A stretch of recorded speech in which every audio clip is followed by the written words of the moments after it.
Isso aí, pessoal. Boa noite. Vamos retomar nosso estudo de direito constitucional.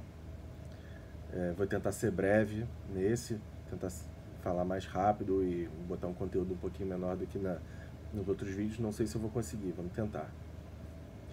Então, agora a gente vai passar para a parte de hermenêutica constitucional. O que significa esse palavrão, hermenêutica? Ele nada mais é do que a interpretação constitucional, né?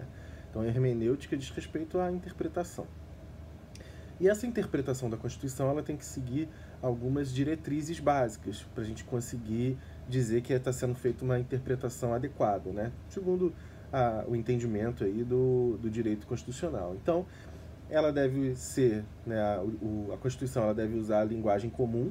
Então, na hora que a gente vai fazer a interpretação, a gente tem que atribuir às palavras o significado comum que elas adquirem na sociedade.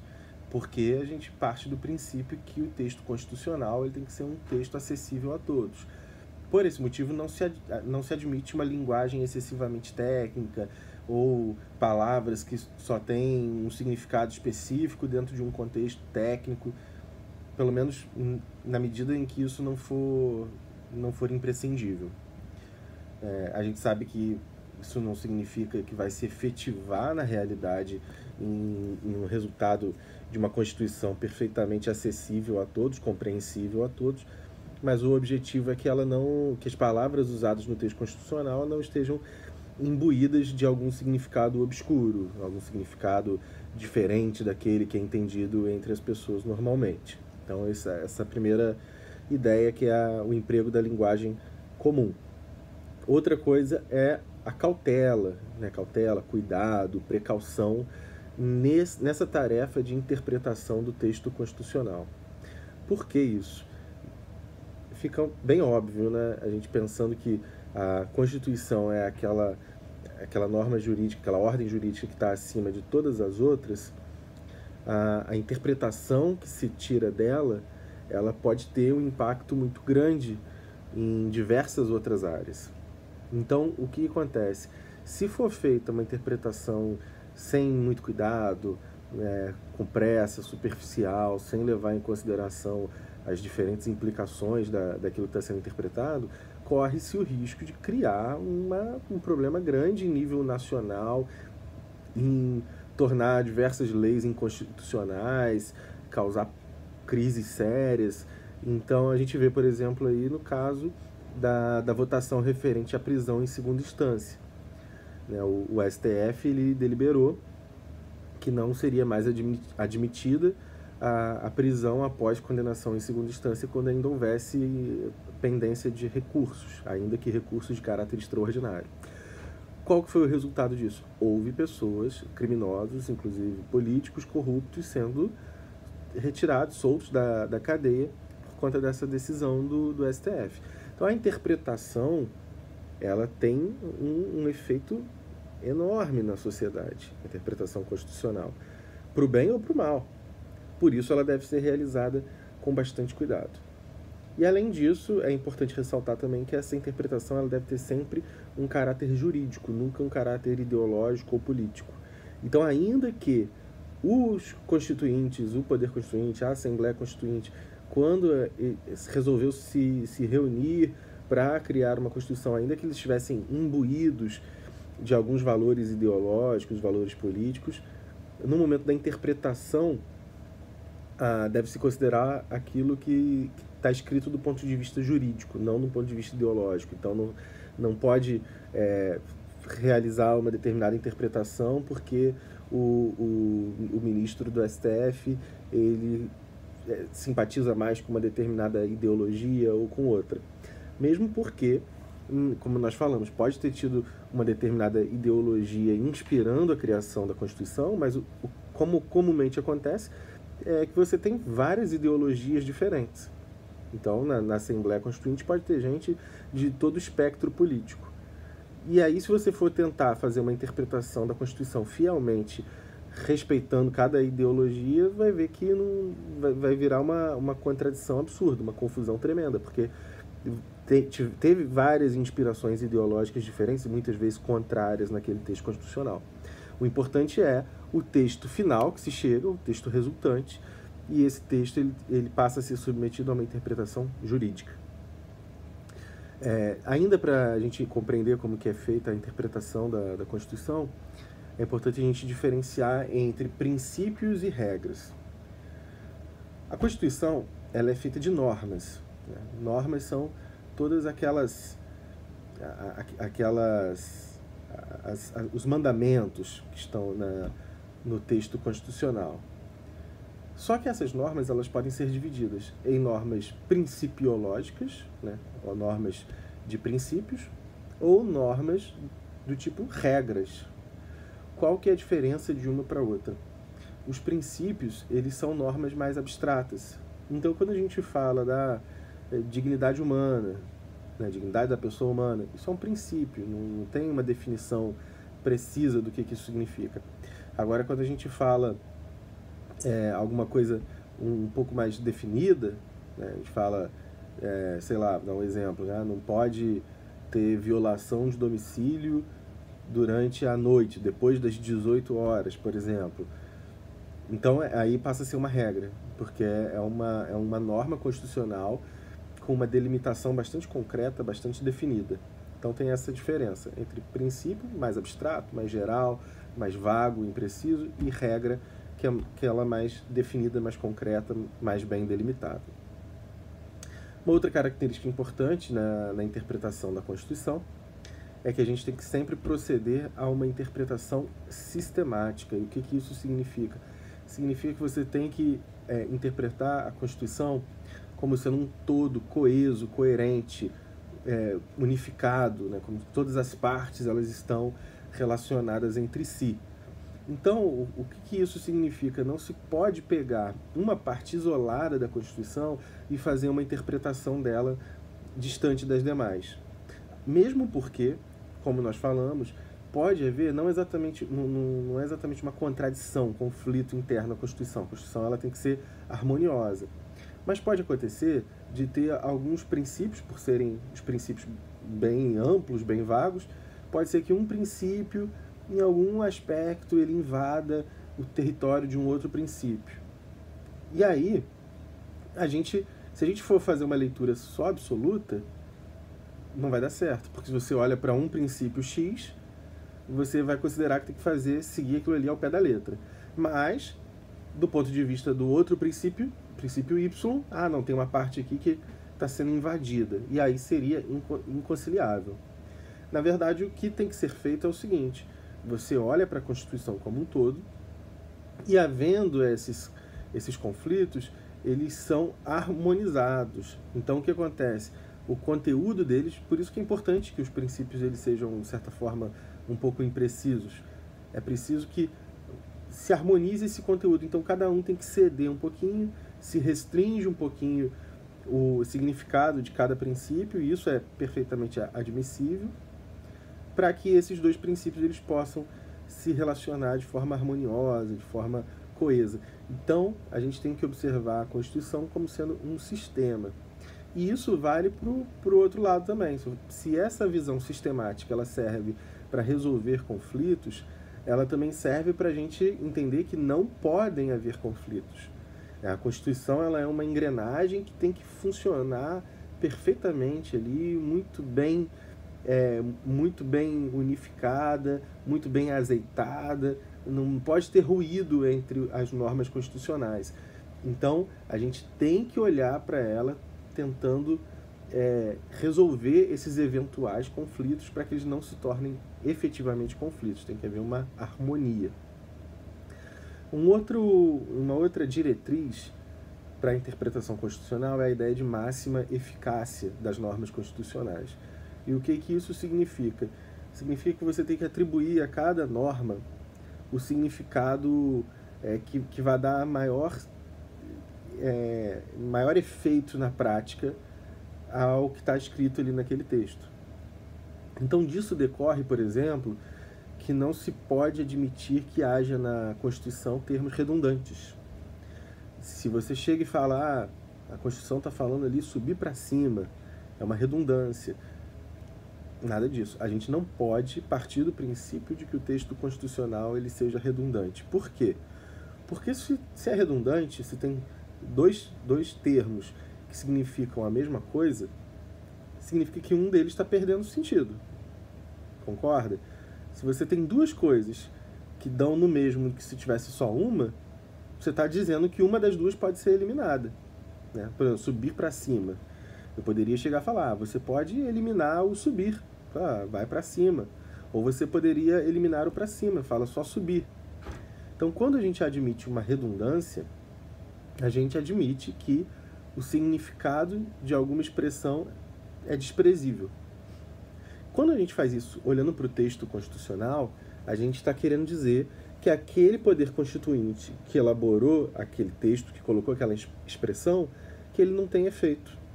Ele colocou uma palavra ali, o poder constituinte, que é aquele poder que está acima de todos, ele colocou uma palavra ali e você agora está querendo retirar aquela palavra, dizendo que aquela palavra não tem significado nenhum. Está querendo dizer que isso aí que ele falou é a mesma coisa que nada.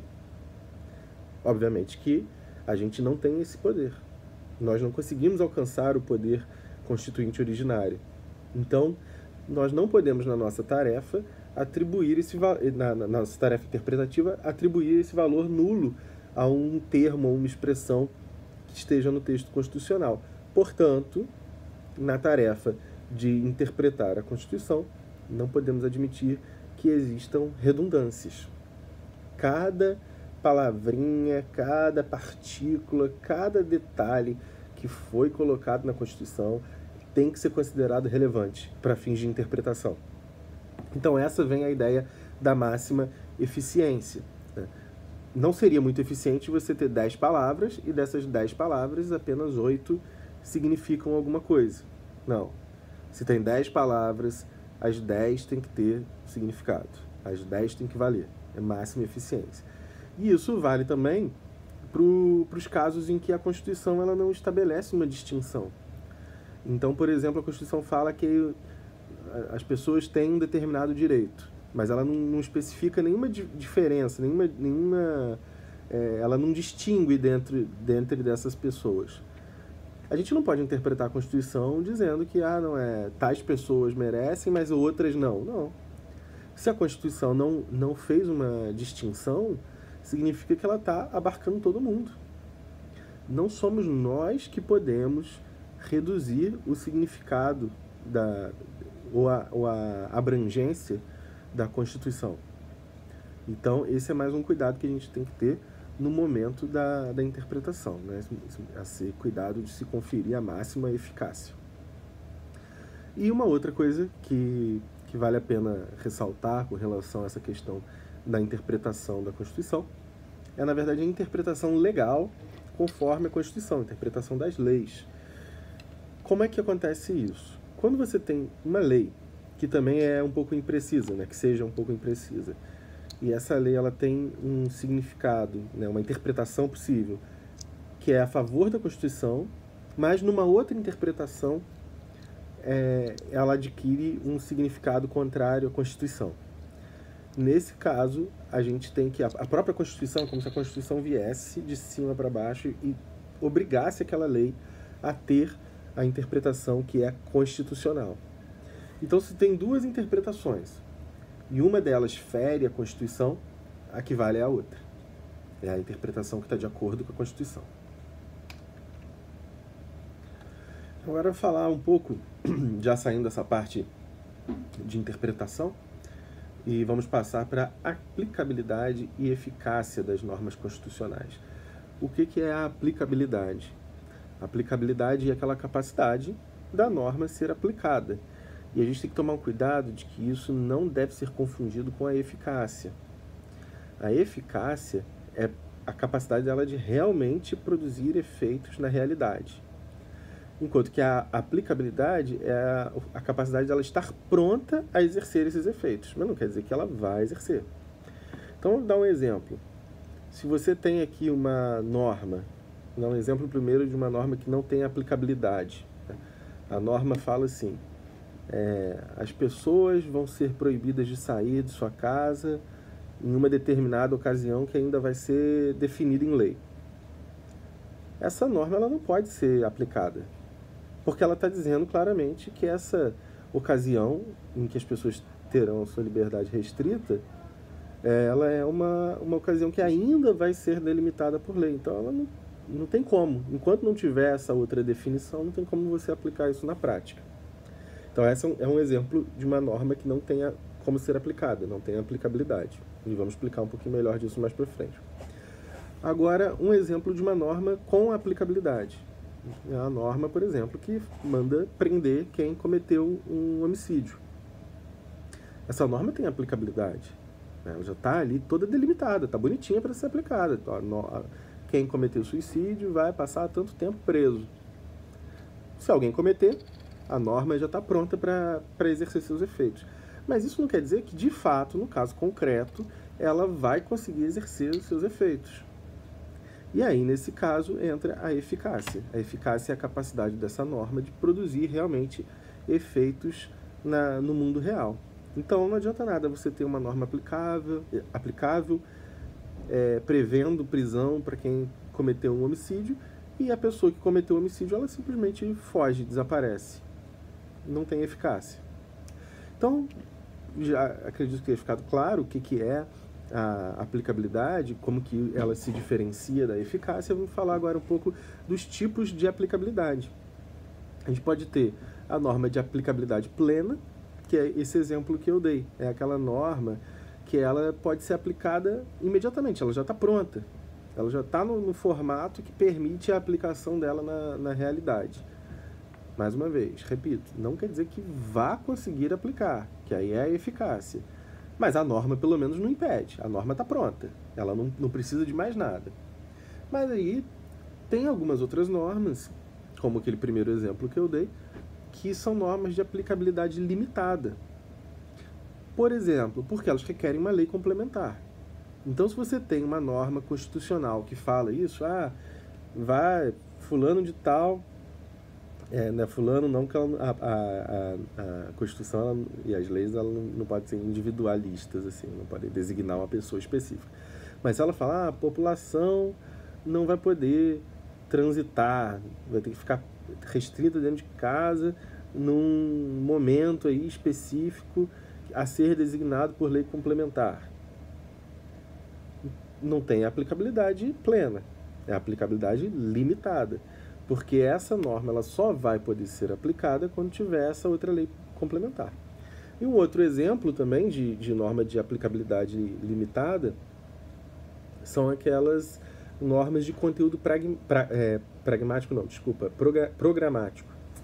Que, inclusive, em algumas ocasiões, essa expressão norma programática ela já foi usada até de certa forma pejorativa para se referir a normas que nunca seriam cumpridas, que não têm exigência nenhuma de serem cumpridas. O que são essas normas programáticas, que é um tipo de norma de aplicabilidade limitada?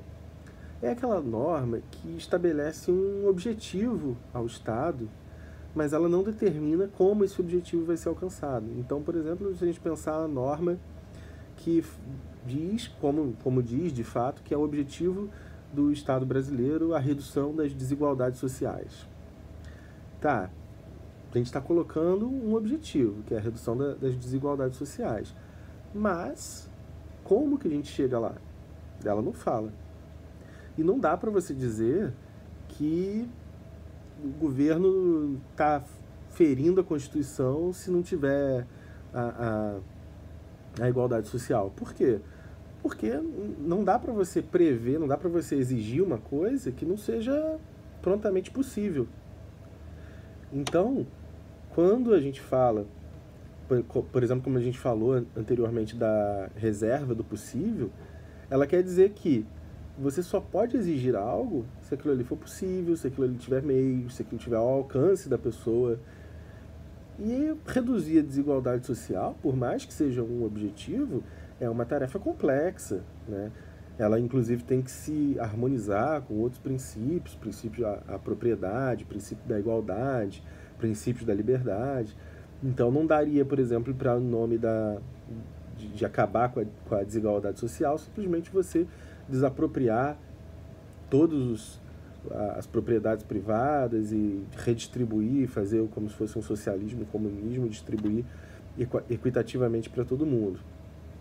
Então, é uma norma que, por mais que ela configure um objetivo, ela não é tão simples de ser realizada, ela não é imediatamente realizada, ela vai depender de programas do governo, e esses programas não necessariamente vão funcionar, né? Quando se cria um programa, está se fazendo uma projeção, né? Existe a expectativa de que tenha o efeito desejado, mas não quer dizer que vá de fato obter o efeito desejado. Então, veja bem, esse tipo de norma, ela coloca apenas um objetivo, mas não existe uma maneira muito concreta de se exigir que ela seja seguida.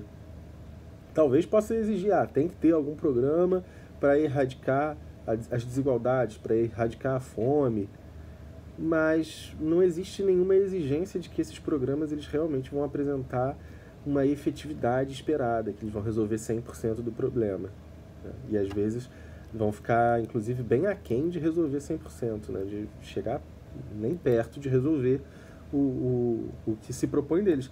E a norma não pode fazer muita coisa, porque a gente tem que pensar também no que é possível, né? Então agora vou falar rapidinho com relação a essa questão do sistema constitucional. Já estamos encerrando também em 20 minutos, 21 minutos de vídeo, então esse vídeo vai conseguir ser mais curto mesmo. Com relação ao sistema constitucional, como nós falamos, as normas elas podem ser divididas entre normas do tipo princípio, podem ser princípios, ou podem ser regras, sendo que o princípio é aquela norma mais abstrata, mais genérica, mais ampla, mais vaga, com conteúdo mais incerto, enfim, tem vários sintomas, né? Eu tô difícil, vários sinônimos para quem quiser. Enquanto que as regras, por sua vez, são aquelas normas de conteúdo mais limitado, mais preciso, né? Enfim, acho que essa distinção já ficou bem clara. Essas normas principiológicas, essas normas abstratas que configuram os princípios, elas acabam tendo uma função dentro do sistema constitucional, né? Nós falamos que a Constituição ela tem que ser interpretada como um sistema, as partes têm que ser coerentes entre si, e quem vai permitir essa coerência entre as partes são justamente os princípios. Por quê? Porque as normas elas são muito taxativas, o conteúdo delas é muito direto, muito restrito, não tem muita margem para interpretação. Então, normalmente, quando você tem duas regras em conflito, vai dar problema. Se for no caso das leis, por exemplo, uma vai revogar a outra, vai ter algum atrito, porque é difícil resolver. Imagina que você tem uma regra que diz que o fulano tem que pagar 10 de imposto e tem uma outra dizendo que ele tem que pagar 30. Não tem como, as duas estão em dissonância, as duas elas não vão se harmonizar nunca, é uma impossibilidade matemática, né? 10 nunca vai ser igual a 30. Então as regras, por serem mais bem delimitadas, elas acabam correndo esse risco de ter conflito. Para que haja um ajuste entre as regras, existem os princípios. Como os princípios eles já são normas mais maleáveis, que admitem uma certa flexibilidade, o conteúdo deles pode ser um pouquinho restrito, reciprocamente restringido, para se acomodarem, então eles vão permitindo essa acomodação, essa interpretação, eles vão dando uma forma para que tudo vá se encaixando e as coisas vão funcionando como um sistema. Então essa é a ideia de uma unidade constitucional que é conferida pelos princípios, tá?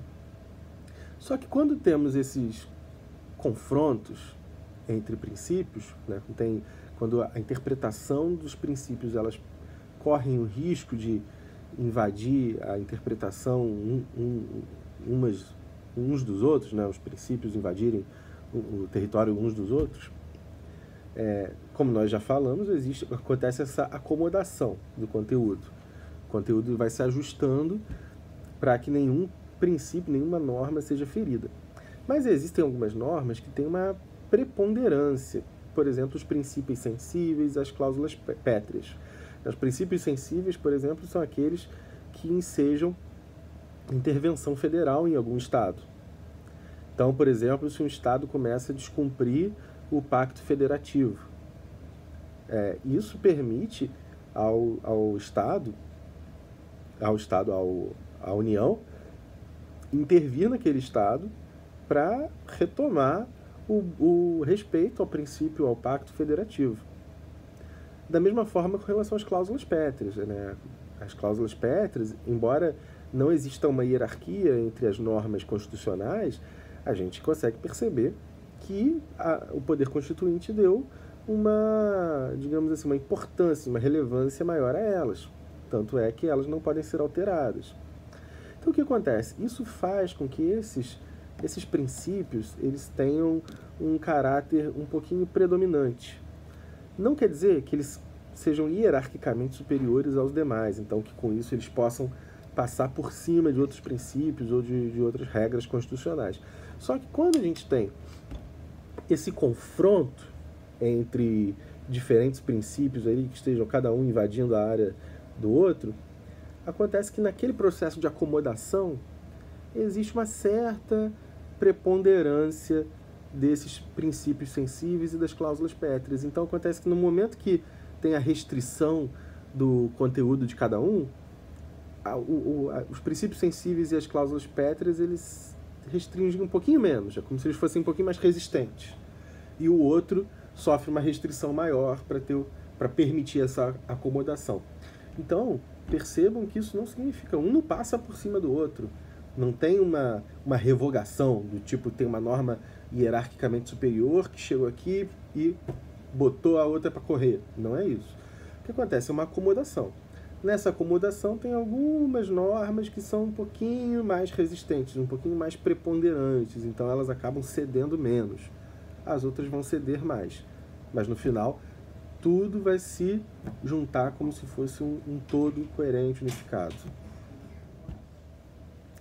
Então, pessoal, só para a gente finalizar, ainda nessa ideia do sistema constitucional, né, da Constituição formando um sistema, a gente pode falar com relação aos valores.